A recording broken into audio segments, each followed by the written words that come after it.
3, 2. Good evening.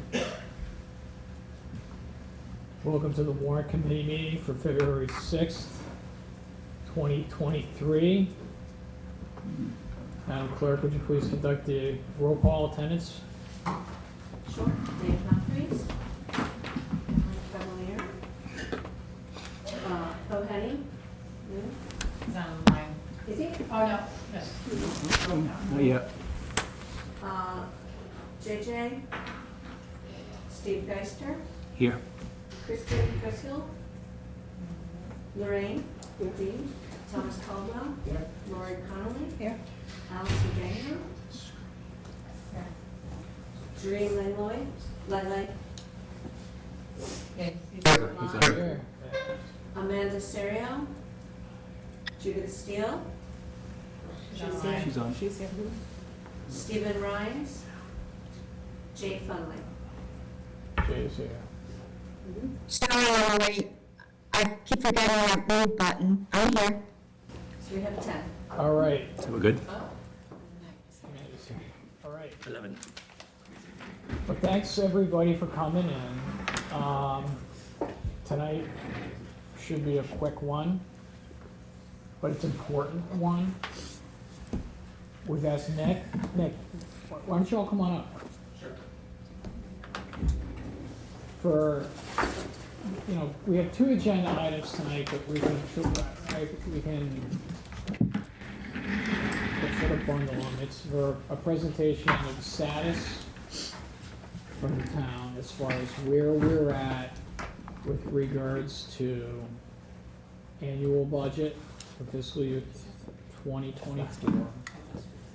And then articles, both of which will be addressed at the annual town meeting in May. But the work that we will do to prepare for that will be done in March. And since it's now February, I would imagine that what we're gonna do is, we'll have this meeting, and then we have the special town meeting, and then we have school vacation. I've been told we're not allowed to schedule any meetings during school vacation, so we won't. But then when we come back after school vacation, it will be hammer time. Okay? So, welcome to the Warrant Committee. What do you have for us? Sure. Well, I think you all know Amy Dexter, but I'm joined by Amy Dexter, Town Accountant, Finance Director. Thanks for taking the time. Appreciate the opportunity. So I have a presentation here. Just going to run through some slides, just big picture on the fiscal 24 budget, give you a little bit of background and more information about our revenue estimates, a little bit more detail on those, and then give you a status update as to where we're at, as well as some information on what department requests have looked like that we are currently evaluating, working on, getting down to a number that works for all of us at town meeting. I will note that we've been meeting somewhat regularly with the select board finance committee, as well as our counterparts on the school committee, finance committee. We have a brief update scheduled for tomorrow morning, and then we'll continue to meet with them as we work towards town meeting in May. So I'll share my screen here. So hopefully you can all. Oh. Karen, if you could allow that, yeah.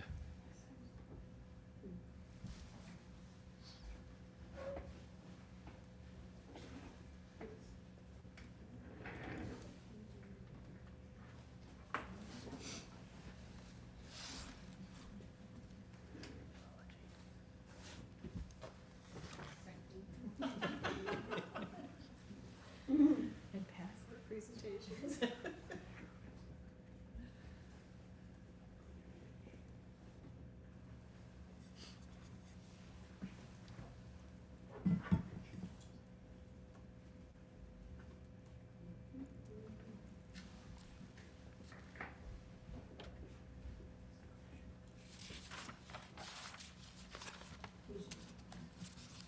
All set. Thank you.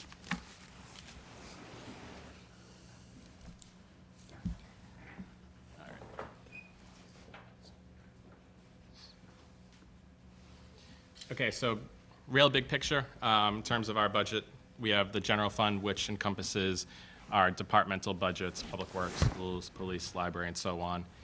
We also have in our general fund all of our shared costs, employee benefits, health insurance, life insurance, insurance on our buildings, professional liability. And we pay debt service out of our general fund, as well as our enterprise funds. And then the monies that go into the general fund are primarily property taxes, which I'll have a little bit more detail on later. Separate, in terms of how they're run and generated, are the enterprise funds for our water, sewer, and stormwater systems. So each of those are funded by user fees, not tax dollars. So your water bill, your sewer bill, your annual stormwater fee funds each of those funds, and they're entirely self-sufficient. And they do each have their own reserves called retained earnings that help keep those funds going if there was ever a shortfall in terms of revenue or unanticipated expenses. Those enterprise funds do pay back the general fund for various indirect costs that are budgeted centrally in the general fund. But for example, we have water and sewer employees whose all of their benefits are budgeted centrally in the general fund, but the enterprise fund gives us some money back for the portion of those costs. So we're mostly going to focus on the general fund tonight. So in terms of our general fund revenue, as you can tell, about 3/4 of it is property taxes.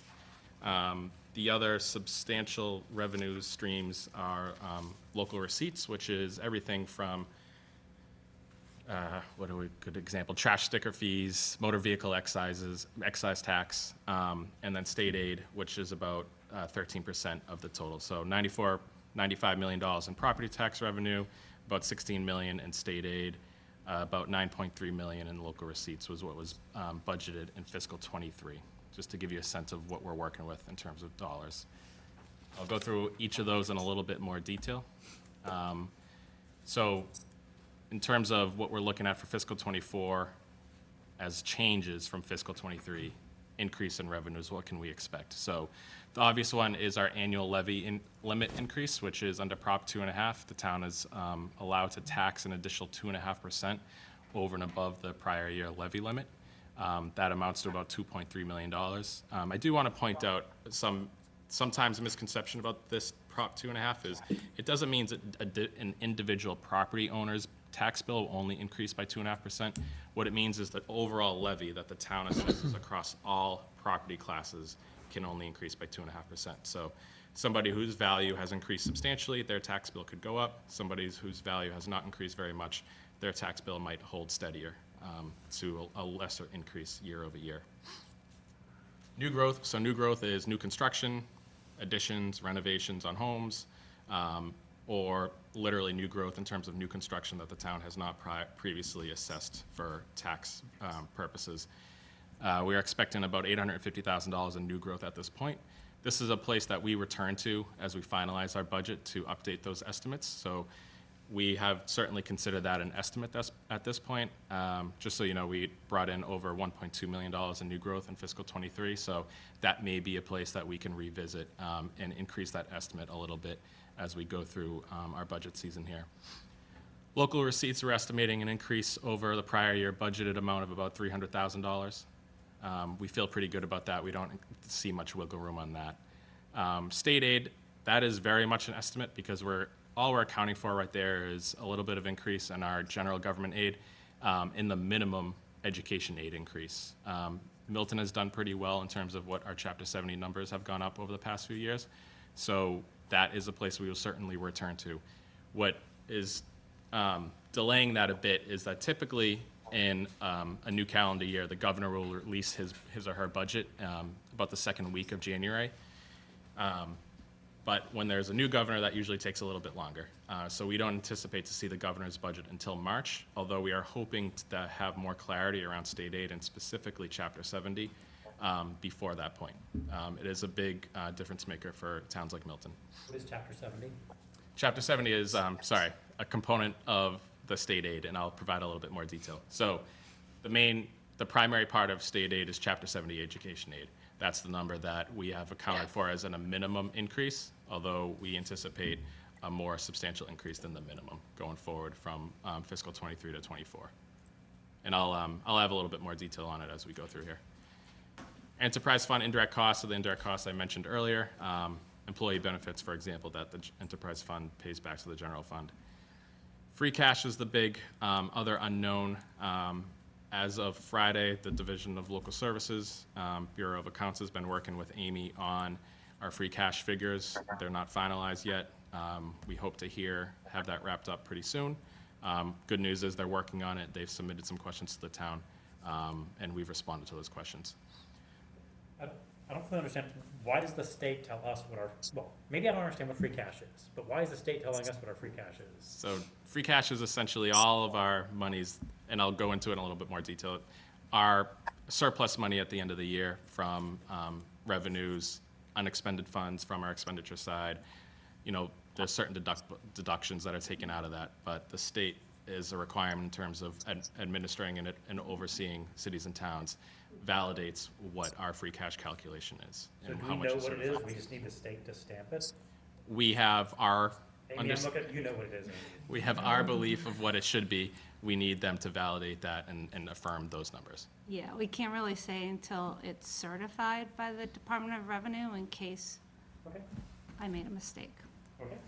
Just thank you for this discussion. It's an education to us and to many members of the town. Can I ask, like, what's the public policy behind it? Why does the state, the Commonwealth, have an interest in validating, like, what we're calling our free cash? Why does the government get involved in this? Is it, were there, instances, not in our town, but in the past, of corruption and graft? Like, I'm just trying to figure out, like, why is the government even involved in this at all?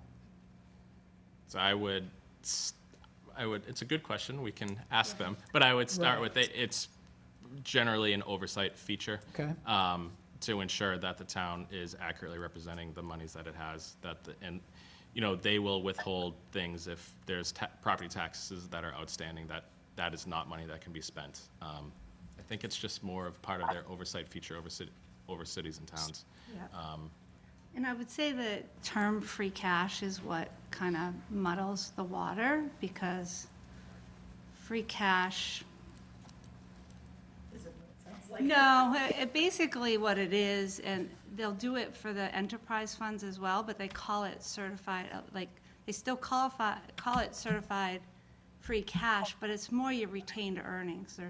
They're certifying what's available that can be appropriated in the future year. So it's kind of somewhat complicated calculation.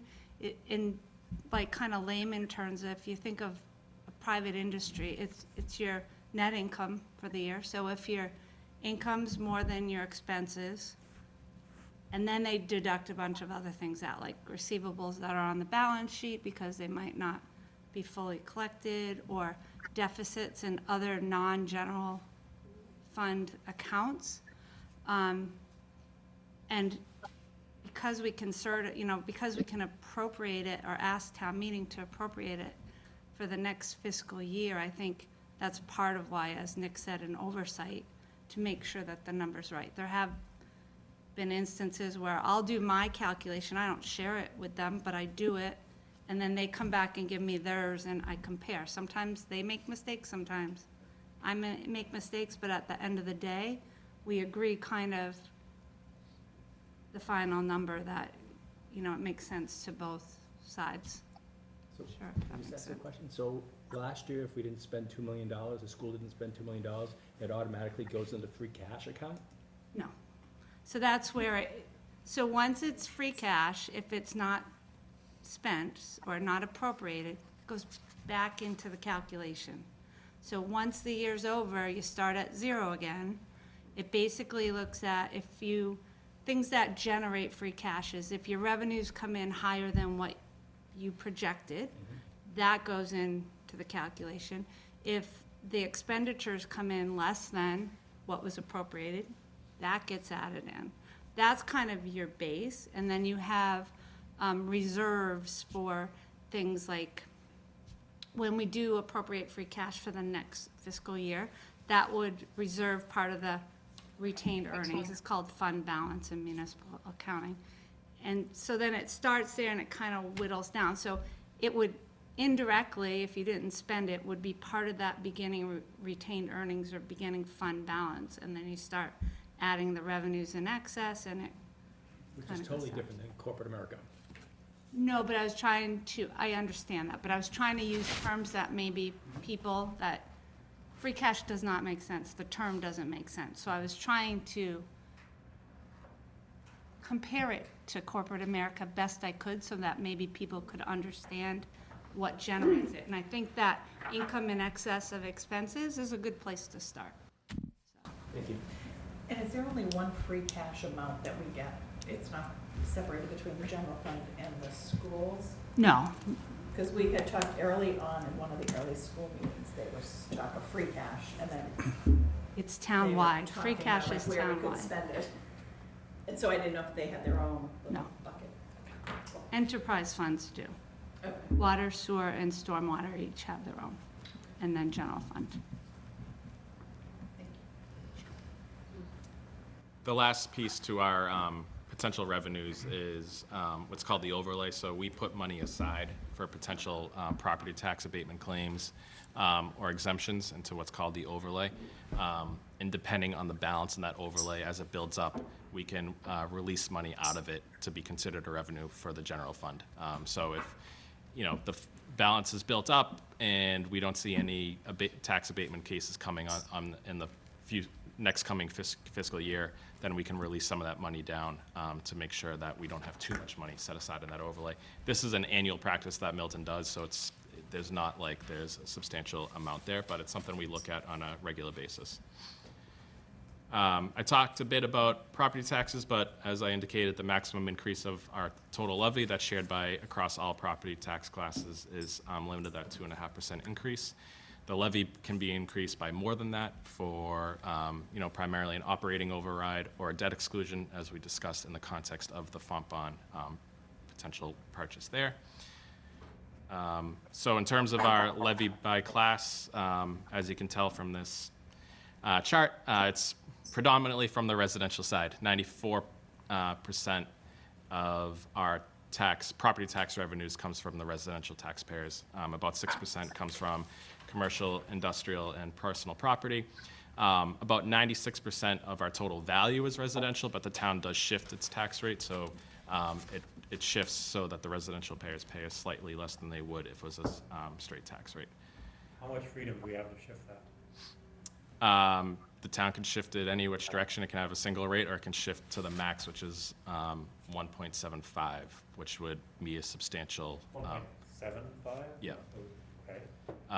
Which would be a pretty significant increase. And that doesn't increase the amount of money that we can raise, it increases who's paying and what percentage share that is. So, right now, they just have a slight, I saw the numbers last week, but I don't remember them. But we could, you know, lower the residential tax, or not we, I don't know who could, lower the residential tax and increase the business tax? Yes, or alternatively, go the other direction Okay, okay. to Who makes decisions redistribute. like that? The Board of Assessors annually will make a recommendation to the Select Board as part of what's called the tax classification process. There's a public hearing associated with it. It typically happens mid-November to early December time of year, where they set the tax rate. And when they're setting the tax rate, the question of what the shift will or won't be plays into that factor. Are we aggressively trying to go after Curry College, Milton Academy, the hospital, and try to get some more taxes out of them? Because I know they don't contribute much to our town. And you know, they're all good to be part of our town, but it just seems like it's very unfair. No, I mean, it's a recurring issue when you're a nonprofit charitable institution. They're considered to be such, and we can't tax. We can ask them for a payment in lieu of taxes. Those institutions do make different payments. It's not equal to what they would have paid otherwise. Milton Hospital is one of them, but Milton Hospital does have a component of it that is assessed commercially because it's office space. So there's that benefit there. But in terms of Curry and Milton Academy, they're off the tax rolls, and you know, whenever they buy property, that means more tax. That pool shrinks. That was my next question, is Yes. they're buying property all around Milton Academy that's not really part of Milton Academy, Right. but there are people who live there and they don't pay taxes. Correct. So there's nothing we can do about that. It's institution. I mean, the city of Boston has chased all of their commercial, all of their nonprofits as aggressively as any other city and town in Massachusetts, and they've had, somewhat decent success. We do a similar thing where we send a letter saying this is what you would have paid in property taxes. Can you please make a payment to the town of Milton? And they do, but it's not substantial. Yeah. Second component in terms of property taxes is new growth, which I had mentioned earlier. That's the number we have budgeted at about $850,000 for fiscal '24. So this is a $1 increase in the annual levy limit that's new to the tax base since the prior year, primarily construction activity. There are other components that can go into it. For example, if a property owned by Milton Academy reverted back to the tax rolls, that would be considered new growth as new taxable property. So fiscal '23's new growth was in at $1.25 million. Two of the big things I want to point out that are factors there was the Hendry's project on Elliott Street. That's 38 1- and 2-bedroom condos. Those are assessed at, I think it was close to $20 million in new growth last year, $21 million. They're nearly complete by the time we were assessing them, so there'll still be some new growth there for next year. And then Walcott Woods is the other one. This is a 58-unit age-restricted development that's been going in, and if you've seen emails from Realtor.com, they're going for considerable money. So that will be a source of significant new growth next year, because this is only accounting for about 19 units up there. So there's a lot more to come, and those weren't even all complete. The other big factor is that the state has changed, or directed cities and towns to change how they assess personal property owned by utilities. So this is wires on telephone poles, for lack of a better description. So we've changed how those have been assessed. All cities and towns are doing this, so we're seeing a big increase on the personal property. That will level off once we get up to kind of a full valuation there. So new construction does lead to additional tax dollars. Those get rolled into our levy on an annual basis, and it's been strong. As you can tell, fiscal '23 is a pretty significant outlier compared to where we've been historically. And this is split across both commercial and residential, as you can see. The $850,000 number that we have plugged in is more typical to what we would expect on an annual basis than the 1.2 we brought in last year. Local receipts is another big category.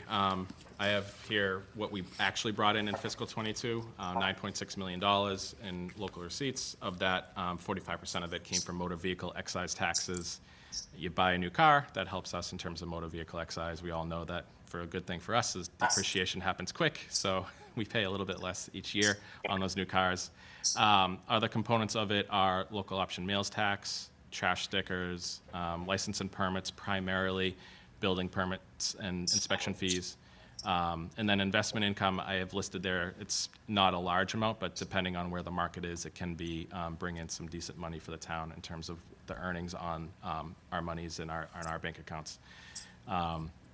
We have estimated $9.2 million for fiscal '24. We'd like to keep that somewhat conservative so we can be careful and not to overestimate what we'll bring in. If an unexpected downturn happens and we've been too aggressive on a local receipt estimate, that will mean our budget will be out of whack pretty quickly. And I wanted to highlight the meals taxes. It's not a substantial amount, $300,000, but as you can see, it's nice to see that folks in Milton are going out to eat here in Milton, and everybody's doing well. So 22, we brought in $300,000 in local option meals tax. In fiscal '23, we're already halfway, we've almost eclipsed what we had brought in the past few years, and we're outpacing where we were last year. So appreciate everybody going out to visit our local restaurants. Please keep it up. State aid, we talked a bit about state aid.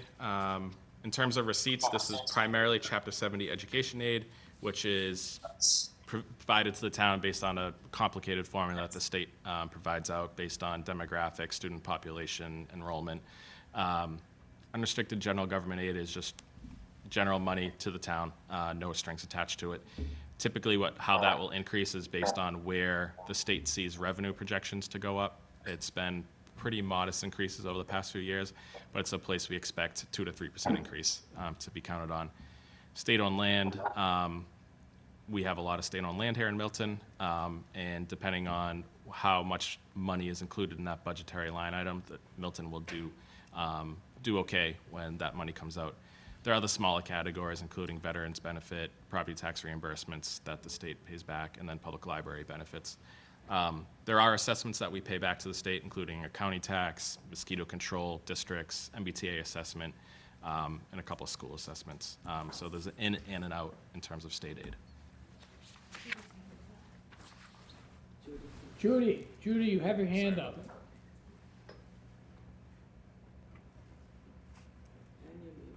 You muted.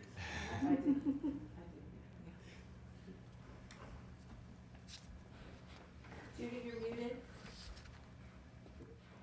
Okay, we're good. Nick, I didn't get my hand up fast enough. Oh, sorry about that. I could, not a problem. If I could just go back to something. Sure. Piqued my curiosity about trash stickers. I find it hard to believe we've taken $1.2 million on those little red stickers, considering that we also have prepaid trash barrels. Do we still use that many stickers? So, Judy, this is Amy. That's trash, the little red trash stickers, as well as the annual fee for the barrels combined. Oh, that's Yeah, combined. so, apologize for that confusion. Not It's at all. combined. All right, thank you. Good eyes. Tom, Can I just ask my question is about the assessment level? Yep. I know I could probably review and plan this at some point, but how many other assessments is Norfolk County?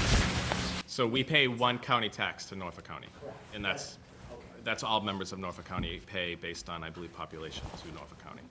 That was probably asked a question. Is there any other individual assessments? From the state? From the county? Not from the county. No, we pay a county tax that goes to Norfolk County. There are other assessments of smaller amounts, but those are assessed by the state. Okay, yeah, thank you. You're welcome. So I just have a few charts here just showing where Chapter 70 education aid has gone. As you can tell, Milton has done pretty well in terms of Chapter 70 education aid. I was in a town previously, Medfield, that earned the annual minimum change every year, which was maybe $100,000 increase in education aid. Their demographics were very different than Milton's. So the state has pushed money behind into cities and towns that have a more diverse student population with more advanced needs, like Milton's. Unrestricted general government aid, again, this chart's not great, but it just shows that this has been more or less flat. It's about 2 to 3% a year increase that we can expect there. It amounts to just about $3.7 million. And then state-owned land, this is a place where we have seen an increase. The state will pay cities and towns for will pay us based on a valuation of your state-owned land. It's primarily more dependent upon how much money the legislature puts into these categories. For some reason, the legislature has been pushing more money into the state-owned land budget, which means towns like Milton with a lot of state-owned land benefit. We had a big jump from 22 to 23, and some more pretty decent jumps in the last few years. It's not really a place we can count on an increase like that because it's kind of unanticipated. We don't really know where these monies will end up, but it's good news anyway, and we should count that about $1.4 million as hopefully a floor that we can continue to build upon going forward. Can I ask about the unrestricted general government aid? Like, is that a formula? Is that per person? How does the state decide how much to give to Milton? It was originally a formula. That is a good question. It started out, numbers were created and built upon somewhere along the way, but since then, they've been increasing that account by a certain percent each year, and that's what every city and town gets. So if the state increase is 3.7%, every city and town is getting a 3.7% increase. So Okay. it's the formula, whatever it was originally. Okay. It's a good question. So now it's a certain percentage on what we got last year. Exactly. Okay, thank you. We talked a bit about free cash. I just have a little bit of additional info here. We can't touch it until it's been certified. If it's not certified, it basically doesn't exist from where the state views it. And I just pulled this from a guidance from the Division of Local Services that as a non-recurring revenue source, free cash should be restricted to paying one-time expenditures funding capital projects, or replenishing other reserves. If a community incorporates free cash into a revenue source projections for the next year operational expenses, it is prudent to place a percentage restriction on the total free cash to be used. I will note that Milton has done this. We will identify one-time expenditures, we will spend it on capital, and we'll put it into stabilization funds. That's been our practice. But I just wanted to provide that. Who decides that? Where does it get decided, at town meeting, or? We'll make a recommendation, and then it'll go to town meeting for approval. And this number bounces around a bit just based on how, what our experience has been over the course of a year. Last year was just over 2.5 million. In 2014 was close to 3 million. But as you can see, in 2020 it was just over $500,000. So, there are certain approaches. Some cities and towns will leave money in free cash. They won't appropriate the total certified amount, just to build up a kitty, knowing that there'll be some there, assured that there's some there in the next fiscal year. Milton just moved the last $1 million of it into general stabilization last year. So at the end of the day, you're moving it. It was moved into a safe place. So that's why a town like Milton might not start out with as much if it's been moving whatever is left over into stabilization. Other cities and towns might view it as a reserve and just not use all of it and keep it set aside in free cash for future years. Just different approaches, but accomplishing more or less the same goal. Free cash only requires a majority vote at town meeting to use. To take money out of stabilization, it does require a 2/3 vote. So in terms of fiscal 24, where we are, where we've been, our guidance to department heads was requesting a level service budget. Although when we met with each of them to talk about their budget, we did ask them, tell us about what your needs are. And we developed a level service departmental budget, across the board. The select board finance committee did request that I go back to departments and pull out those needs-based requests more specifically and summarize them. So I've done that here. So just in terms of what fiscal 24 looked like from the departments here on our side, in the town hall departments, boards and committees, it took their prior year expenses, rolled them forward, plus contractual obligations, step increases for employees, and any new contractual obligations. So, and a good example would be our trash costs in public works were increasing by, I think it was 5%. So that budget was increased by 5%. We had additional added new contractual costs in information technology, so those budgets were slightly adjusted. So it wasn't necessarily flat across the board, but it was to incorporate anything new that we knew we had to pay for going into fiscal 24. Needs-based is exactly that. What is new that you would like to ask for? So I'll just run through at a high level to what some of those were, and you'll hear more specifically from departments as you go to meet with them in the coming weeks. I'm a little ahead of myself. Forgot where my slides were. So this is just in terms of the big shared expenses that affect town and schools across the board that we have to pay before we start getting into departmental budgets. We have group insurance, our health and life insurance, primarily health insurance. Our life insurance benefit is pretty modest. Does that include the school system too? This includes, all the town. Retirement system, the retirement system does not include teachers. So the Milton Retirement Board system is for anybody that is, I believe you don't have a teaching license, you're in our retirement system, or your position does not require a license, you're in our retirement system. So there are a number of school employees, just not teachers. Do you have that number for the school system? I'm sure, I don't have it here, yeah. You But could ask Jean Darcy, who's the retirement administrator. we can ask on that breakdown. General insurance is property and liability insurance, workers' compensation, professionals' liability insurance. So the group insurance, which is health, general insurance, which is everything else, our buildings being insured. Those are our estimates at this point. We're hopeful that those numbers will come down, but we have to budget pretty conservatively. We typically have more information on health insurance this month in February. Same goes for our general insurance lines. As you may know, this past weekend was quite an experience for people who owned property and had pipes in that property. We had we had some issues.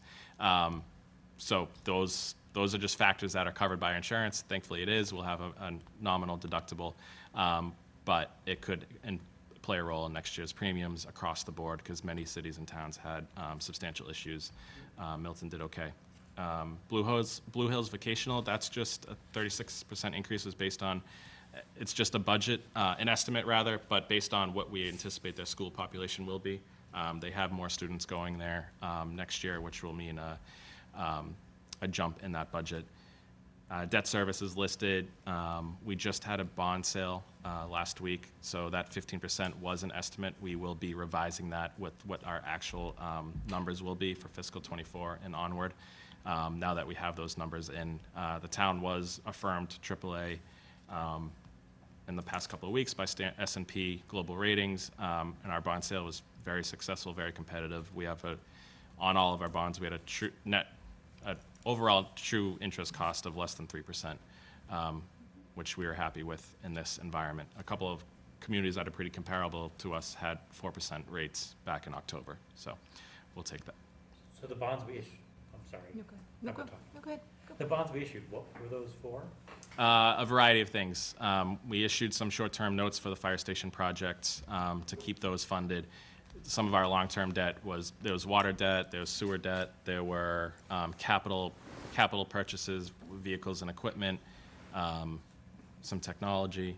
So it was a lot of things bundled together. We will typically go to the market every other year, depending on what's going on, maybe a little bit more frequently. Thank you. You can look, if the last couple of years of capital budget articles in the warrant will show kind of where that was headed in terms of what was approved for borrowing. Question, so Blue Hills Vocational, is that, do we pay money in, like, what's that number? Sure, we pay basically a per pupil cost for all of the students that go there. Okay. And how many kids going there now? Do we know? The number that we are building this budget with was 48. Yeah, maybe a little closer to In low that- 50s. In that ballpark. It's also dependent upon what their operating budget does. So if they have increased costs as well, they push it down. There are a couple of things not included yet. We haven't finalized our capital budget. There is another meeting of the Capital Improvement Planning Committee later this week. We didn't include yet any transfer to general stabilization. Those two expenses are pretty closely tied to free cash. So once we get our free cash certification, we'll make recommendations on those expenditures. So in terms of our departmental requests, I'll just run through at a high level. Happy to take any questions, or you can certainly follow up with department heads about them. Police, we have funded, or we have created, set aside funding for a mental health clinician through the ARPA federal funds that the town was distributed. One of the challenges we've been facing is that money is for a 2-year position. It's hard to hire somebody into a grant-funded position with no secure commitment that job will be made permanent. So one of the things we discussed was whether we should roll it into the budget now so we can get that person hired and working. We do have we do get money for a jail diversion program, so we have somebody here in Milton part-time. Does a lot of work with the schools, but this would be the goal of adding a mental health clinician full-time. They've also requested 2 police officers, primarily for community services, traffic enforcement, outreach, working with Milton Coalition, doing that outreach work to just expand those efforts and initiatives. Fire has asked for an assistant fire chief as well as 4 firefighters and some additional monies for training. DPW has asked for, The assistant fire chief was Lieutenant Linehan retired? Is that what that position is? so no, he was a deputy fire chief. Okay. The terminology is there's 1 deputy fire chief for each group. Okay. The assistant fire chief would be an assistant to the chief, so above those deputy fire chiefs, if that makes sense. DPW has asked for a traffic engineer, something that has come out of a lot of the traffic requests we hear, the traffic mitigation report that was done by a town committee a few years ago. Additional money for our snow and ice budget. We budget $160,000 each year for snow and ice. This is This is a funny year to be asking for more since it's been more or less quiet. Knock on wood. Yes, knock on please. wood, I know, seriously. But our usual expenses are close to $500,000. And I did a quick look comparing road miles to budget, and Milton is at the bottom of that list in terms of how much dollars per mile we do budget for snow and ice. So what it means is we're going into a rough winter. We know we have a deficit that we have to make up. That means Department of Public Works can do less with their budget throughout the course of the year. It means we have to, rely on the reserve fund or other budgetary accounts for backfilling that deficit that we expect on snow and ice. What's the history, and you probably know, in terms of how often we are truly in a deficit? So, snow and ice deficit is one thing that you can raise on the subsequent year tax recap. In my 12 years here, we have never done that. We've managed it by doing what's called either the reserve fund transfer or a year-end transfer, which could be within the DPW budget. So sometimes, like, I'll be in contact with Chase Berkeley, DPW, as well as Nick. And if we see it trending, we'll start having discussions about how we're gonna manage this. Can you pull back on some other things to help with it? Sometimes if it's a really bad winter, they're working so much on snow and ice, They can't do anything they else. can't do the other stuff anyways. But historically, I can't really speak to, I can speak to 22 because I did a lot of that, and then 3 years prior to that. We've always been able to manage it, but it's not always within the DPW budget. Sometimes if there's what we call turnbacks in other departments, we are allowed to do a year-end transfer from that department to another. And those transfers are approved by, help me recall, the year-ends select board only, or select board and Select board and warrant warrant committee. Yeah. So those typically happen at the very end of the year. This committee's work is pretty much done. Historically, this committee would take a vote to allow the chair to sign off on those if they're that late in the year, but they do get vetted. But that's, every year we're doing that since I've been here. Yeah. Something we've been talking about for a long time, but once you increase it, I believe you have to keep it at that level. But I think just with the last several years, it's just been such a tight operating budget that is always there in the beginning, and then it kind of falls off through the budgeting process. But definitely, it's never been 160,000 in spend. I think we spend more than that just on salt. If you ask Chase. Yeah. And if, as Amy indicated, you left the deficit in there and you raised it on the prior year, we would be going into this year, for example, if we did that in '23, with a known deficit of $300,000. So it's definitely a mechanism that's available to you, but it just, it pushes that discussion down into the future fiscal year. DPW has faced additional costs, that's primarily on materials for repairing and maintaining equipment and vehicles, some additional projects, traffic modeling, and then traffic calming materials. We have a traffic model that Beta Group, an engineering firm, has developed for us. It's about $5,000 to have them run that model and to produce a report. This would enable us to run it more often when we get requests about traffic issues. Traffic calming materials, this would be small stuff, cones, paint, flex posts that you might see out just to implement some traffic calming projects around town pretty easily and quickly.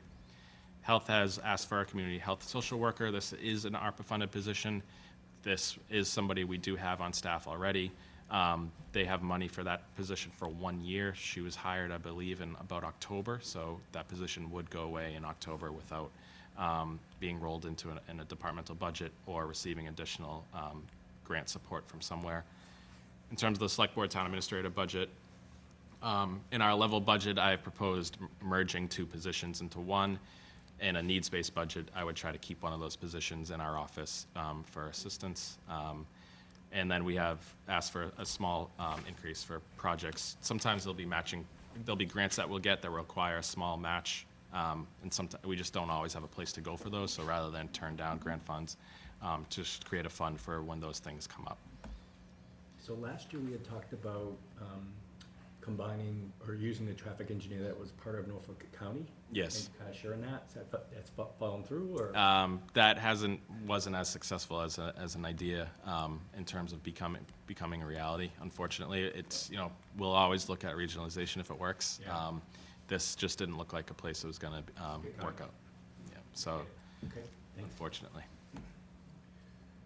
So I know you met with the schools last week, so I won't talk much about those, but they did have needs-based requests. Information technology, this is really just replacing our hardware on a more regular basis. They had a budget cut a few years back, which meant the amount of equipment that they could replace on an annual basis was limited.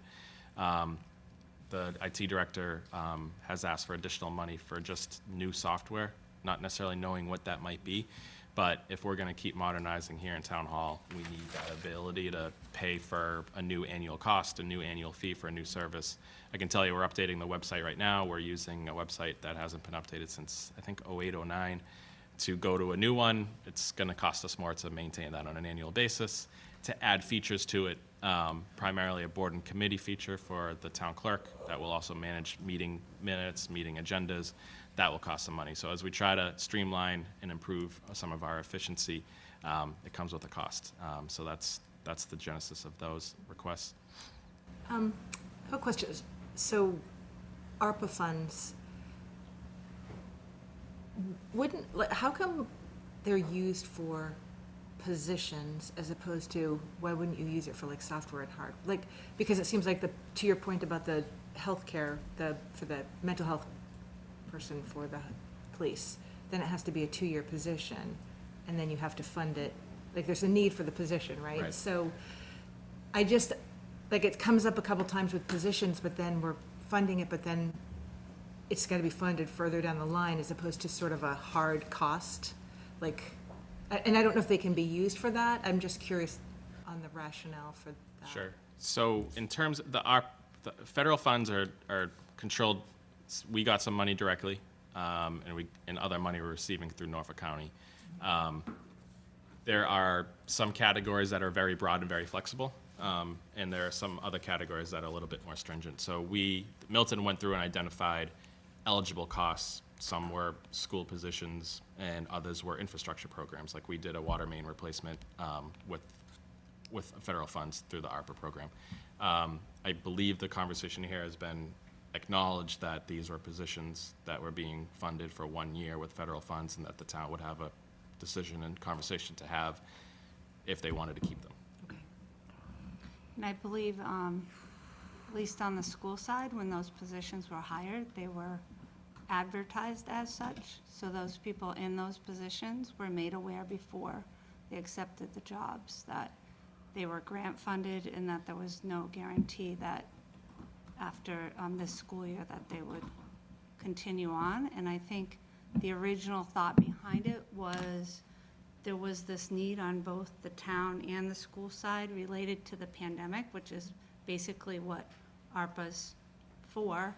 And if it was available and town meeting didn't vote on that, but through the budget process, those positions were discussed and vetted, that it was something that there was a strong enough belief that there was a need, at least for a year, to try to help the students get caught up or try to help some mental health needs on, resident side.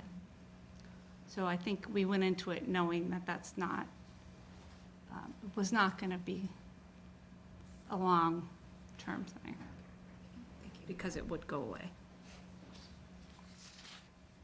Consolidated Facilities submitted a request for some additional money for HVAC projects. The library has been requesting a full-time reference librarian and a part-time library assistant for a few years. So that was in their needs-based budget, as well as some additional books and materials monies.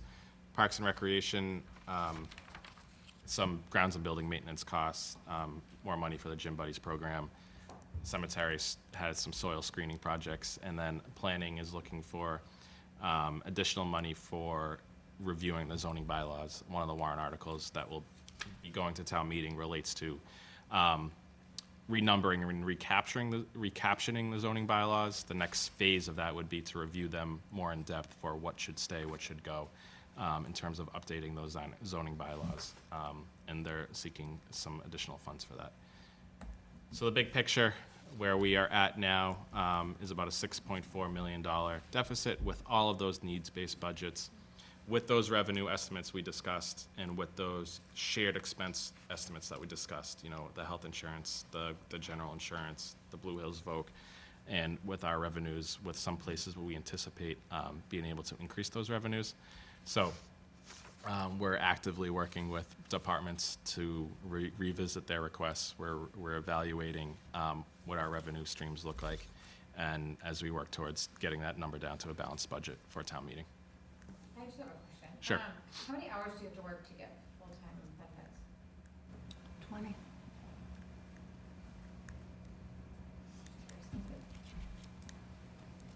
It's 30 hours a week to be in Milton retirement.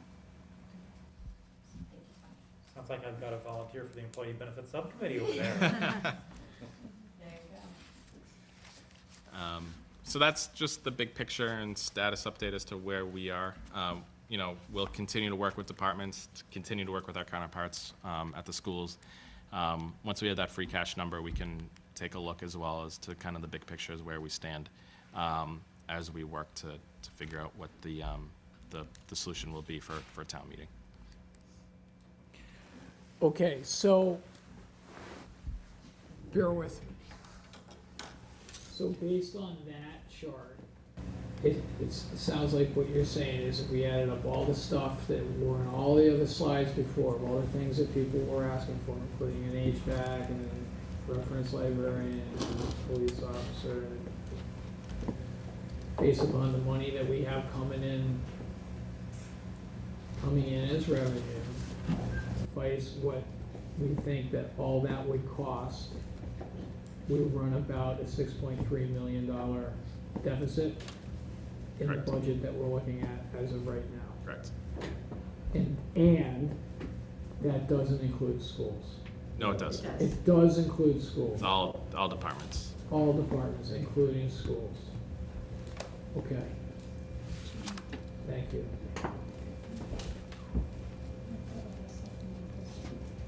No, and you know, Amy's mentioning if we draw out some of those needs-based requests, the estimate is closer to a $3.8 million, $3.7 million deficit.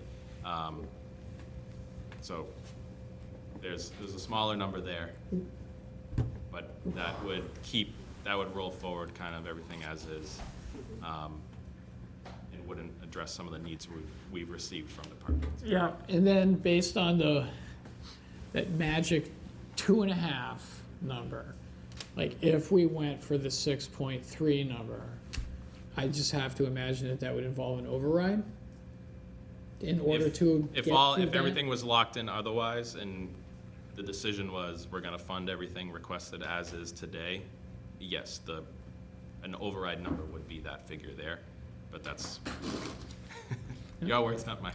Right. Who decides that? Like, how does that, The select board would be the elected officials that would call for an override. can I ask him another question about an override? So, when you're looking at all of the budgets and they're increasing, and you were saying that it's, so you're, like, when it's 2.5%, it doesn't necessarily mean each individual's real estate tax would go up. Is there any way are there any projections you can make to say the impact on homeowners in Milton with those? Sure, we can with certainly, you know, if we did it for like the Fontbonne example, we said, you know, if an average house we could anticipate what the average house would expect to pay under that scenario, and we could run similar things here, because all we're doing, we would say, imagine everybody's home value stayed equal. Now add $5 million to the levy, what does that do to everybody's tax rate? And you can say what that would look like. You know, I think we're close to I think the levy's about 95 million. So every million's about 1%. So you can add that to, in this scenario, you know, a $5 million increase might be an additional 5% increase on taxes over and above the 2.5% already baked in. So it'd really be about a 7.5% increase. using big round numbers in this Right. case. Judy, you have your hand out and you're probably muted. Not anymore. There you go. And my hand is still up. I seem to be a screen behind when I ask a question, Mr. Milano, but someone mentioned about your retirement projections, one of the screens, the pension funds. Do you, does this town have a employee pay into this system, or is it totally, there's no employee funds in this fund and it totally comes from the town? So there's a few different pieces of the retirement system assessment to the town. Employees do pay in. Most employees pay 9% on their first $30,000 of income, plus an additional 2% on everything earned over $30,000. So that's about 11%. And most, I think, I'm classifying myself, so maybe more senior employees might pay a little bit less. That's the current going rate for new employees going forward. In addition to that, the town is pays the assessment for what its current anticipated cost will be for its current retirees, and then it's also making an additional payment to the retirement system to get that retirement system to full funding. We are not fully funded, so we are making higher payments to that retirement system to get 100% fully funded, at which point the town's contribution to that retirement system would then fall pretty significantly once we hit that mark, which is anticipated to happen in fiscal 26. So in fiscal 27, the town's payment to the retirement system will drop off. And right now, it drop off in the range of $4 to $5 million if they stick to their current funding schedule. Okay, thank you. Warrant has to be fully funded. All retirement systems need to be fully funded by, I think, 2040.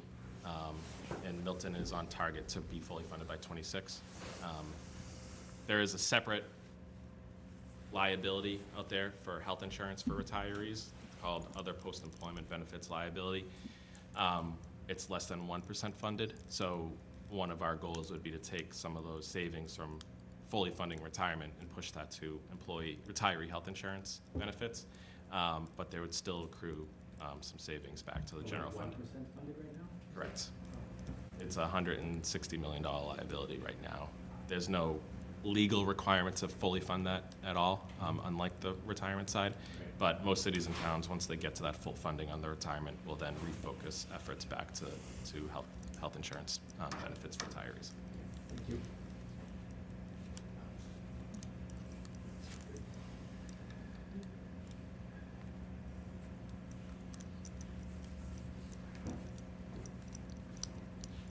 So could we adjust the 4 million that we're putting into fully fund by 26 and take $1 million out and cut that off a little bit? Jay's gonna have a heart attack. He's gonna have a heart attack. The funding schedule that has been approved by the state and by the retirement system says otherwise. And once they assess the town, that's what they assess the town. The retirement board could, adjust their funding schedule, but the town legally cannot. So regardless of what town, if somebody said we're not gonna fund it and town meeting cut it, town still has to pay it.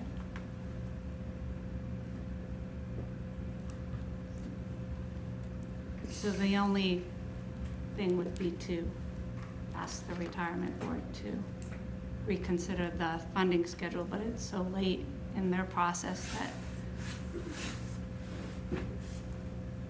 that may be difficult to do.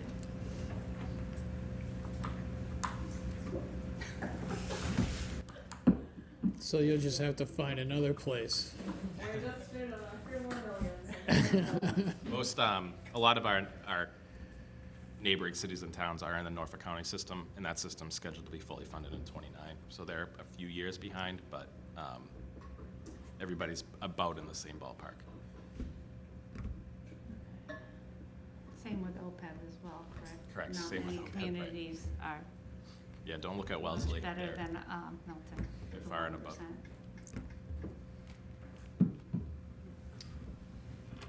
Got any secret stashes that we could reallocate? Still looking. Well, there's definitely some departmental budgets, like group insurance, that's a really big one, that we really can't finalize that until a little bit like the end of March. We sit with our insurance advisors and we go through the claims that we've experienced for the current fiscal year, and they try to project out where we think we're gonna be, as well as what are medical costs overall doing. And unfortunately, that's, goes up with inflation and everything, and we do try to, and then we revisit the enrollment, because right now, we just kind of have where the enrollment in the plans were. When I looked at it in November, those numbers change up, down. So we really, that's one area where we do fine tune as we get closer to March timeframe. And then Glenn at the schools is working with Blue Hills to get a better number on that. And we tend to try to be conservative, because we'd rather come back to you and say, oh, we fine-tuned this and it's going down, than oops, it's going up. So there's some areas like that. We're still trying to get a better handle on the Chapter 70 and the effects of the Student Opportunity Act and what that means. So for the Chapter 70 aid, we went in very conservative. Right now, it reflects the minimum increase of $30 per student, which comes out to be like $135,000 increase minimal. So there's things like that. As Nick mentioned, the other local receipts like motor vehicle excise, the trash billings, the building permits, those are the three really big ones. Not a lot of wiggle room there. When it's only 9 million, we're not gonna find a lot there. So it really comes down to what is the state and local aid gonna do? Is there gonna be any effect of the millionaire's tax? We have no idea what any of that's gonna do. And like you said, with the new governor, You gonna write Sorry. some speeding tickets in town? that's not gonna I'm save on us either. It would help. Oh, Trust me. it will. I'm on the traffic committee and I bring it up every time, so. Yeah. So, I mean, we're gonna do our best to fine tune some of these numbers, but unfortunately, there's not a lot of places to look. Okay. Thank you for the update. Yep, thank you. So I can chat briefly about the town meeting warrant articles if you'd like. You can take off. I'll sit back there. Thank you, Amy. I will stay for support. Yeah.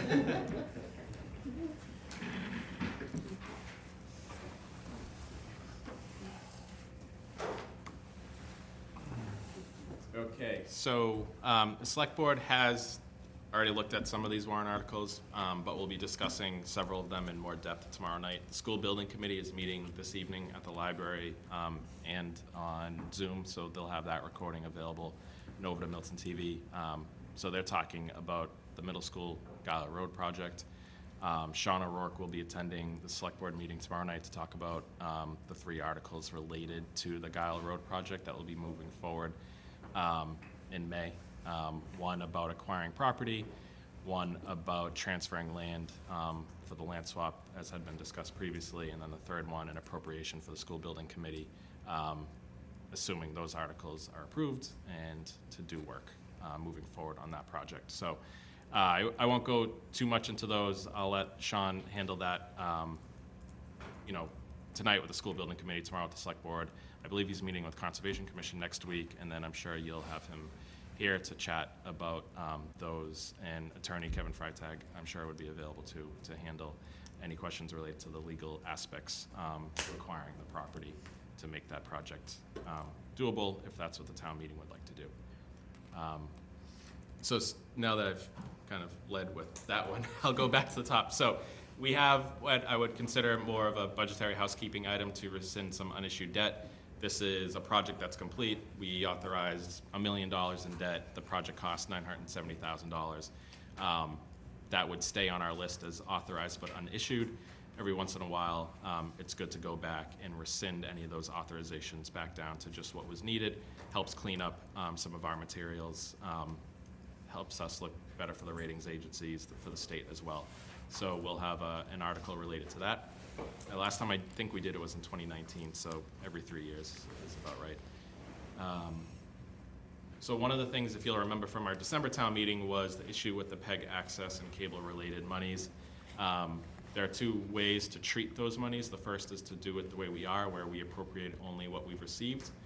That can create sometimes some issues with the calculation involved there. An alternative method would be to use it as an enterprise fund, where we're budgeting that appropriation like we do any other budget, based on what we have in hand, as well as what we anticipate to receive over the coming fiscal year. Just an alternative accounting mechanism that we will be recommending town meeting adopt going forward. It wouldn't change anything about town meeting need to appropriate these monies. Town meeting need to approve the expenditures. It just changes how we handle it kind of behind the scenes. The next two are from the town clerk related to the bylaws. She was asked several years ago by town meeting in a warrant article to go out and digitize the town bylaws and zoning bylaws. She has done that, and we're bringing them to the town meeting to have them approved for renumbering and recaptioning, and some small changes to the general bylaws related to numbering, so everything's numbered equally. And I think the other change is that every time town is referenced, it's with a capital T. So very minimal changes. The goal here is to get these digitized as they are, approved as they've been all together combined in one place in a logical manner, so that as we then progress into a secondary phase of, hey, do we need this bylaw? Should this bylaw be changed? We can do so working off newly approved, codified of all of the bylaws. So all we're doing is taking everything that's already been enacted, word for word, putting them into a new format, and asking the town meeting to adopt those, and then continue to review them for changes going forward. Can I, this is an issue I've been Sure. following. So what is it you're asking us to do? So right now, the town bylaws on the website are dated 2009. Correct. They don't show any updates approved by town meeting. Correct. Since. Let's stick with the general bylaws to keep it easy. Yes. So as I understand it, we hired a consultant. We say, consultant, here's the 2009 bylaws, here's everything town meeting has done since 2009, please update them. Right. Okay, so what is town meeting and therefore us being asked to vote on? So what would happen now is if a bylaw was approved in 2016, it would have been, what we have of that bylaw is the town meeting vote certified by the town clerk. Okay, So now what this company did is they took our starting bylaws, all of the changes, and consolidated them into one document. So if in 2009 we had one section about, I don't know, dog control, and in 2016 the town adopted a new bylaw that edited those 2009 versions, they were merged. So now they're equal, and it's all in one place. And they might have renumbered them, so they might have taken all these changes to one section of the bylaws, put them all together, numbered it chapter 25, and then everything is in the same place. So it's, the town meeting needs to approve this kind of renumbering and this kind of recaptioning and retitling of the bylaws, because it's changes to the bylaws, although we're not making true changes to anything within the bylaws themselves. are we, town meeting, us, are we being asked to certify that, yes, these are correct, the changes that the consultant made are correct, and that, yes, we agree these are the bylaws as of 2023? That makes me nervous.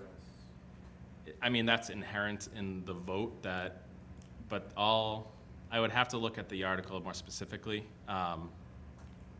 It's approving the renumbering and the recaptioning of it.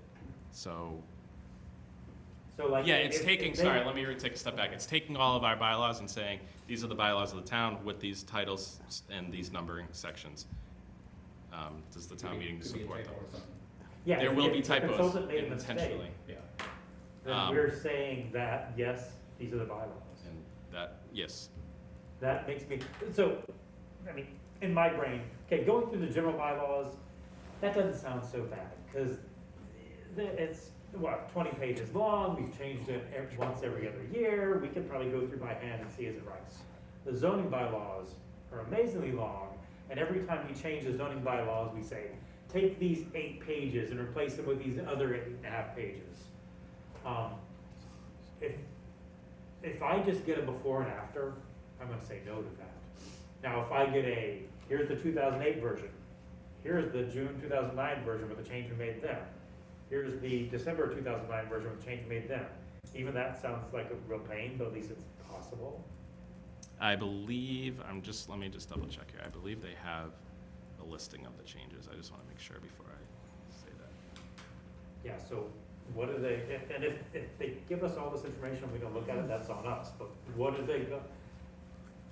And I've expressed this to the town clerk multiple times in the past few months. I want, if we're being asked to say, yes, these changes are all correct, and these are the current bylaws, we need to have enough information that we can honestly say that. Yeah, they've provided some backup as to what those changes were specifically related to the zoning bylaws and how they consolidated different acts, different approvals, and different changes to the articles together. So there's additional backup beyond just a consolidated PDF.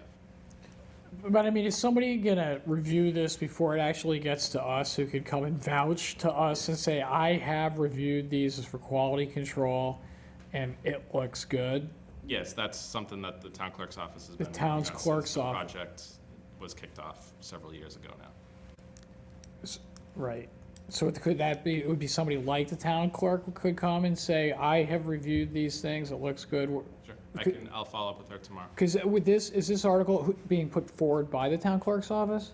It's been approved for inclusion by the select board, but it was the town clerk's office who led this effort. Yeah, So, yes. okay. Can I ask another question? So is Fontavon dead water? As far as we know, they are not inclined to change their mind to date. But we did convey to them that if that were to happen, please pick up the phone and call us, and we'll go from there. And what are they thinking with that property now? The indication that we received was they still need the property, and they need it more than maybe they originally thought, or maybe they thought the town would agree not to take it for 6 years or not need it for 6 years. So the signs we've got are that they're just looking to hold on to the land for a little bit Shame longer. the work that went into it. Yes, I agree. No, I feel badly for the deliberations that happened down here. It's just one of those things that seemed like we were making progress, and then we weren't. So, it's gonna work out. Now, would there be an override and an override for paying for if it was approved at the same time to taxpayers? Like, so if we did an operating override and we had to fund Guile, the development of that, would that be at the same time? I don't have the exact amount that the school building committee is seeking. At this time, we wouldn't anticipate any additional debt exclusion like we were for that portion. I don't know the scope of work that they anticipate doing over the next year, but it's not so great to be a debt exclusion at this point. The other thing with design of projects, and we did this with the fire station, is the town can authorize spending money on design, and then if the main project is approved, all of those monies get rolled together into one expenditure going forward in terms of how taxpayers are affected. Sure.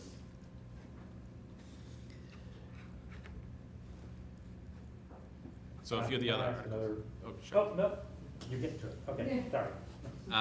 So the Community Preservation Committee, last year, you'll recall, they had an article just to fund their committee for the year and to move the money into their accounts. This year, they will have project recommendations. They are meeting this Wednesday and next Wednesday with applicants. So that'll be an article coming forward. It's not filled out because we obviously need their recommendations first.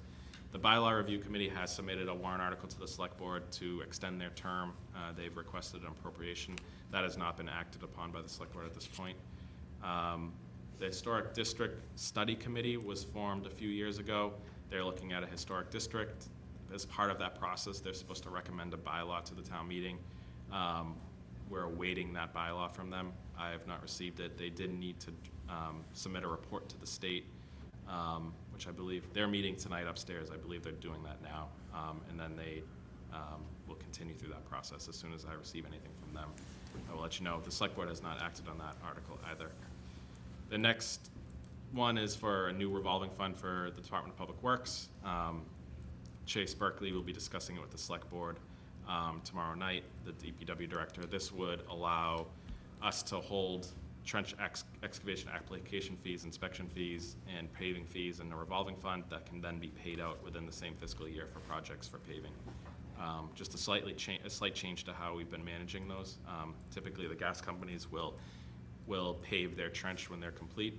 Alternatively, sometimes they offer to pay a monetary amount to the town, which would then enable the town to do more substantial improvement work after they've done their trench. So it might work out to the benefit of the town to do so. So that's one thing we're exploring. So getting back to the basics of town finance, can you explain for revolving fund? Sure.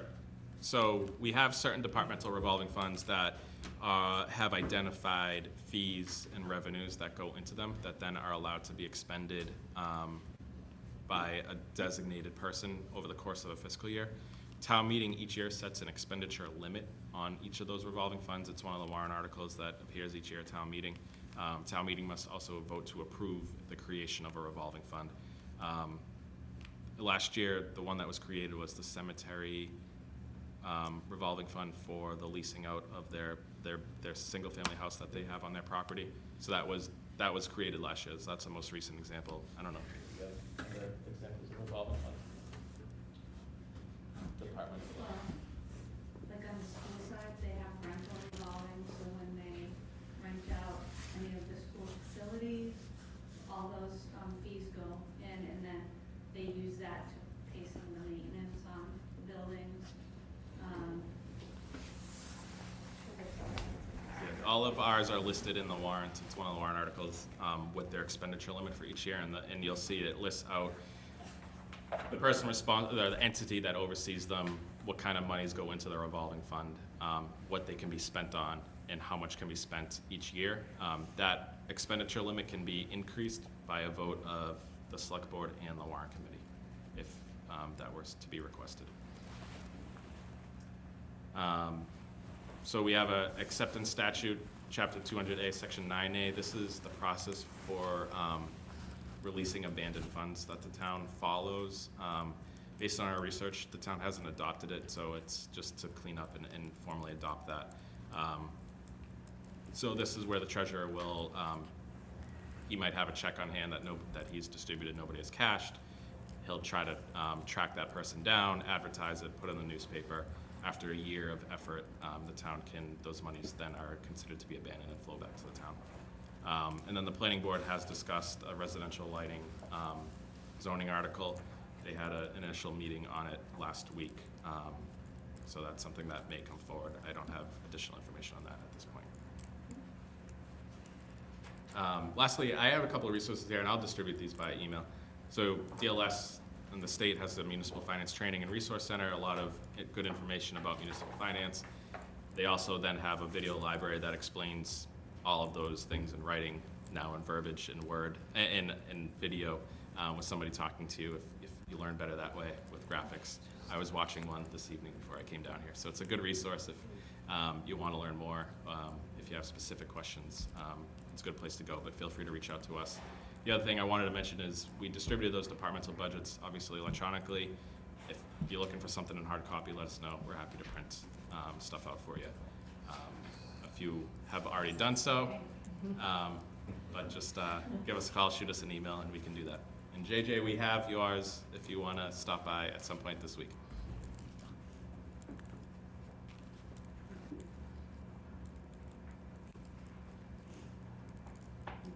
That's all that I had tonight. And what's the deadline for articles being added to the warrant? We passed that. The warrant is subject to the control of the select board, so they can technically add a warrant article at any point. We've closed the warrant in terms of receiving articles out to the select board, but it's under their control in terms of adding articles.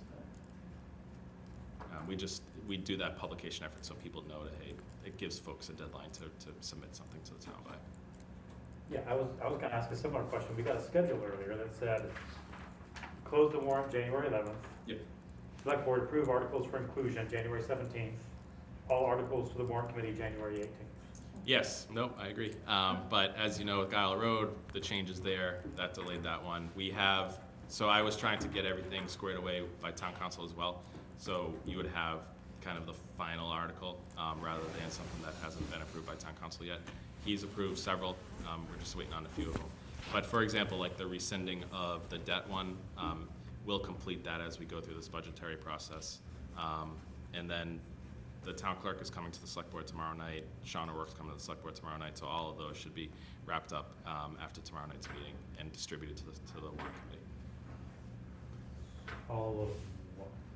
Those articles specifically will be all set after, presumably, if the select board's all set with them tomorrow. And then, on a similar, when will we, I don't know if this is a question that makes sense, when will we be getting the budget? And I'm hearing things like, employee benefits won't be settled until March, so. Yeah, I mean, you can I start. don't know how this process. No, so, those are numbers that some of them we just don't have. But we have provided estimates, and you can happily meet with people to understand kind of what goes into those budgets. Employee benefits is certainly a tricky one. If a preliminary meeting to understand better what makes up those and comprises those budgets might be helpful, and then we can follow up once the final numbers are with us. Departmental budgets, they're set. Obviously, if as we go through this, there might be changes made to those, but they'll be in terms of subtraction rather than addition at this point. But I mean, at some point, we have a meeting, we have the warrant, we go through all of them. And it's helpful for us to have like the budget that you put together, because you get to the select board, and then they send us basically the town's request for the budget. And like we were talking here before, like requests from the town could be like a plus 6.3 million. It could be less. It could be 3 something, right? So like I think like kind of what's helpful for us is to figure out like what's the ask from the town. Because we can just go through all the budgets that we get from everybody. We could put them up on the wall and get a red magic marker, you know what I mean, and do that all on our own. But it's helpful for us to have like what sort of is the ask from the town, because we have received like in the past like the massive like 300-page XLS spreadsheet, which is great because it shows year over year and all that kind of stuff. Like, when do you think you might be meeting with the select board and sort of have an idea of like what the town's ask is? So it's as the town administrator, it's my obligation to produce for you a balanced budget. Yep. And that's the efforts we're undertaking as we speak. Understood. If you're looking for a single spreadsheet with everything, including the big picture components included, I think that's something we can work on. If that would be helpful. We've distributed only the departmental version of this, not what that flows into in terms of the big picture. Okay.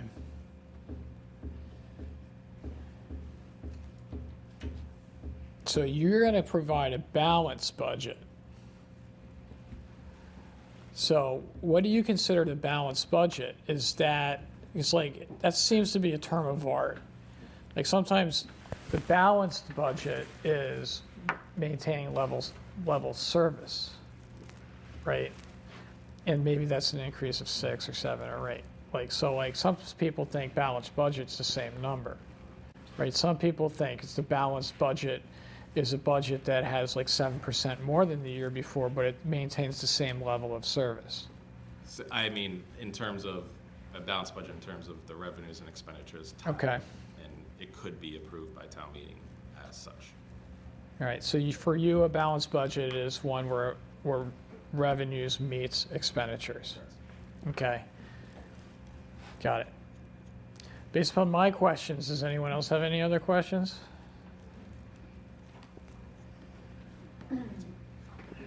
Well, thank you for this. Judy does. Judy does.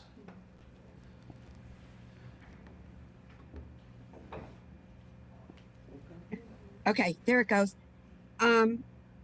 There was a chart with at the moment, it looks like we're gonna be 6 million short of a balanced budget, intake and output. Will that be corrected before we get this balanced budget to approve? Yes. Okay. The goal is always that the deficit surplus will be zero. Okay, okay, thank you. Yeah, you're welcome.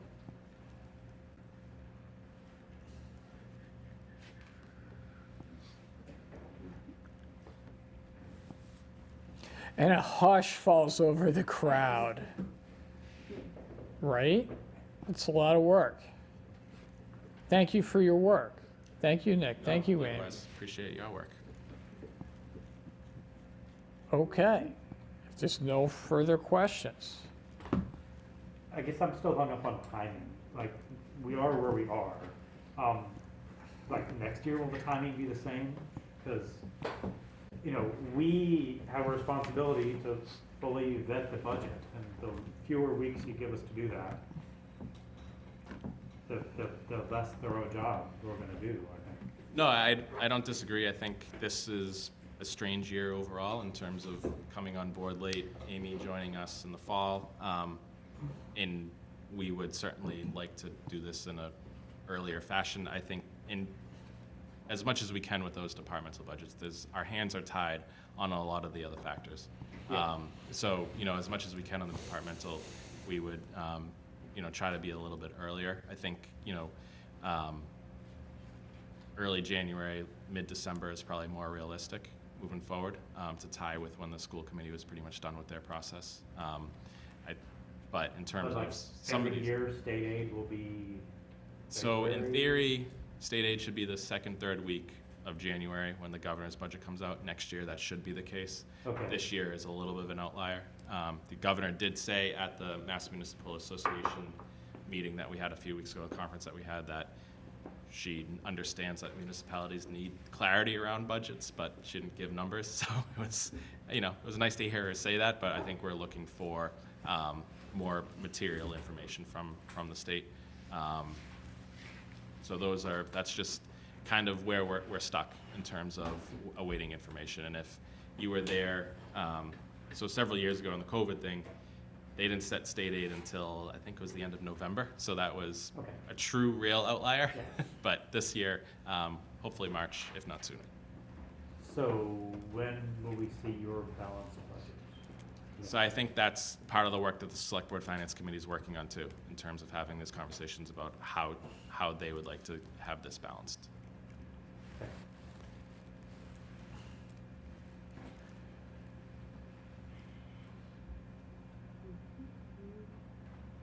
And you're meeting, we keep coming back to the when. And you said it before that you're meeting with them like tomorrow? Yeah, so, the other factor here, and Jay, I think you're pointing at it, is the free cash certification is behind schedule too. But that is much more a product of getting through it late last year and then transition here on our end. I think typically we would shoot to have that number, but Historically, I've always filed it in October and we hear right back, but I did not file it till the end of November because when I came in October, I had closed 2022 completely. So my predecessor Okay. left in May and the position was empty. So that's the main reason why we're so far behind. There was a lot of catch up to do. And GLS themselves are, I'm not needing to point blank, but I think they weren't allowed to work as much overtime as they have been in the past, so they're doing the best they can. And their priority is setting the community's tax rates before they start looking at the balance sheets. And the other thing I'll add is the departmental budgets that you have are what you should be meeting the departments on. We'll distribute their supplemental requests if we haven't already. We'll add that to that folder. So you have those as well. But, you know, engage with the department heads, understand their budget. At the end of the day, there might be tweaks to those budgets coming forward, but by and large, what each of those departments requested will be close to the final product that I would recommend. So there shouldn't be anything that prevents those conversations from happening, from understanding each departmental request fully. So do they not include the additional asks that you have? We had asked for those separately, so I believe when we distributed, they were in the folder, so we'll put those out. So just when you're looking at the departmental budgets for the town side, keep in mind the supplemental asks are not in there, but we have a separate sheet for each department that did have a supplemental ask. Not every department had one. And then we also have a master sheet that shows everything by department. And in the fabulous workbook with 1,000,000 tabs, you'll see level, then you'll see needs-based asks, and then you'll see, so I roll it forward so that you can see the pieces. So that's on the website. No, it's not on the website yet. We're still working on it. So if we could please get that when you have it, that is tremendously helpful. And then, so thank you. So we'll move on from that agenda item. If you have, get home to family, right? That's good, appreciate it. You're welcome. And obviously, I mean, I've seen some of you as you come to grab up binders, but feel free to stop in. If you have questions, want to talk about departments that you're looking at, you want to talk about the big picture, stop Thank by. you. Happy to do so. Just let me know. Thank you. And so that's sort of our last final item is our discussion of this. So we're talking about sort of getting back together after school vacation to really, start to hammer this out. Subcommittees. So, we spent a lot of time talking about the bottom line, the big number, but I've heard it described like this though, but what we really should be looking at is all the little numbers down below that go in to add up to that, okay? So that's our subcommittees. We go into look at all these budgets and just really look at, how is this piece? Why is this here? This adds up with this, this adds up with this, this adds up with this. Like, what are the things that are happening that add up to that big number? So again, like, we're hammering Nick and asking him, like, is it 6.3 or blah, blah, blah. That number is really compiled by the 36,000 plus the 7,200 and all of that. So that's what we really need to be looking at is all those, right? Subcommittees, boy, for a moment there was a hope that we didn't have to have all of our subcommittee meetings as open meetings subject to Zoom and all that kind of stuff. I think we do. I went back and I read the open meeting law, which basically says that any public body, if we have any kind of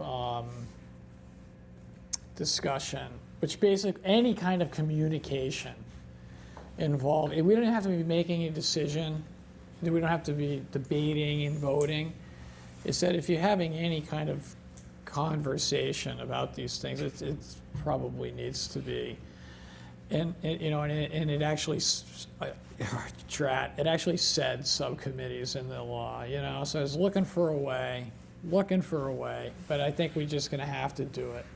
So Karen's gonna be helpful because the setting up your posting can be more difficult than it sounds, right? The short forms and the long forms, and it has to be done 48 hours ahead of time. It doesn't count the weekends. So the key to this whole thing is communicate with Karen early. Like, there's no reason why your meeting can't be posted 2 weeks ahead of time. you know, like I myself seem to always just screw it up so many times repetitively that it's getting like posted 2 minutes before the deadline. Right? But like doing it nice and early. So like the process is, you know, reach out to your department people, schedule a meeting, talk to them what works for you. We can do these things on the Zoom. Right? So it's like a non-Zoom hybrid. Like you can meet in person if you want to. It's more difficult, I guess. Like Zoom works for everybody, it seems. And then, you know, you make your arrangements to do your meeting, then it gets posted, and you have it. Okay? And then and then I think what would happen is then once the subcommittees meet and do their things, then we'll ask, please, for the department heads to come in and make their pitch to the formal, to us all. So it's then all on the record. And then when we have these big meetings in March for, you know, our discussions, then we'll vote. And just get ready on some of those. You know, what we've done before is like there are some times when we'll have to have like 3 meetings in a week. And so when we do that, what we've tried to do is do it like Monday, Tuesday, take a break on Wednesday, and come back on Thursday. That's worked. Or we do Monday, Tuesday, Wednesday, something like that. But like there have been times where it really sort of seems to come together for like a big like run of 3 nights. But from what I can see of what Nick's saying with the articles that we have, right? Of course, the school will be a big one. We know that. But I don't think that the work that went into Fontbonne was wasted. I think we talked about a lot of the issues that are germane to sort of the entire project. And so, not a waste of time. In fact, I think that having had that might help make us move more quickly through it. Right, so good job, right? We did good. I think we're going into the special. I bet you they can get it done in under an hour. Right? And then we'll come back in after the special to rock the annual. Did I miss anything? Can I ask one question? Yeah, Emily. For school budget subcommittee, I just want to make sure, because there were a couple of requests after I sent like an initial email. So I sent something out to try to set up a meeting next week for those of you who expressed interest. And again, I know many of you have been going to the school committee finance meetings. I just want to make sure I have everyone accounted for. So the list I have is Lorraine, Amanda, both Steves, Allison, Lori, and myself. Is anyone missing from that who wanted to participate?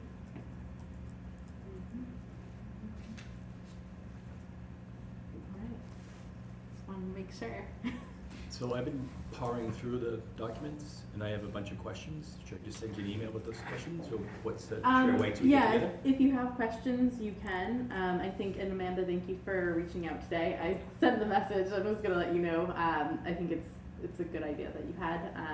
Just that the group of us meet to kind of go through some questions, just to make sure we don't have duplication. And I think it's just also helpful, at least for me, to see how people are approaching it. Do you know what I mean? Because it's where and how do you weigh in? Do you know what I mean? Like, so I think for people, I know that people have done this before. Just I think that's helpful to get that perspective and that piece. Yeah, definitely. So yeah, I sent out a message just to ask kind of preferences for evenings next week, aside from, of course, town meeting night. And a Zoom/in-person preference. Perhaps Zoom might be a little easier, but I'm open to both. So just send a reply to me, and then I will take a look at everyone's availability. So, thank you. Awesome. Is there a motion to adjourn? Yes? Is it seconded? Second? Second. Are there any objections? No. Motion carries. Thank you.